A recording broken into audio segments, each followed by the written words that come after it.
केंद्रीय माहिती आणि प्रसारण मंत्रालयाच्या वतीने तळागाळातील डिजिटल क्रिएटर्सना प्रोत्साहन देण्यासाठी जेम्स ऑफ इंडिया या राष्ट्रीय उपक्रमाच्या पथदर्शी टप्प्याचा आज शुभारंभ करण्यात आला। या उपक्रमाअंतर्गत नागरिक मायवेव्ज या प्लॅटफॉर्मवर 1 ते 3 मिनिटांचे व्हिडिओ अपलोड करू शकतील।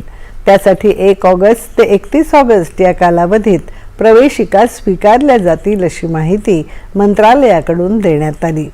सध्या हा पथदर्शी टप्पा गोवा, लडाख, चंदीगड, अरुणाचल प्रदेश, अंदमान आणि निकोबार यासह काही भागांमध्ये राबवला जाणार आहे।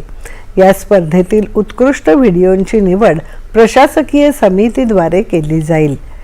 यात विजेत्यांना जिल्हा स्तरावर 50,000 रुपये, राज्य स्तरावर 2 लाख रुपये आणि राष्ट्रीय स्तरावर 5 लाख रुपयांचे पुरस्कार दिले जाणार आहेत।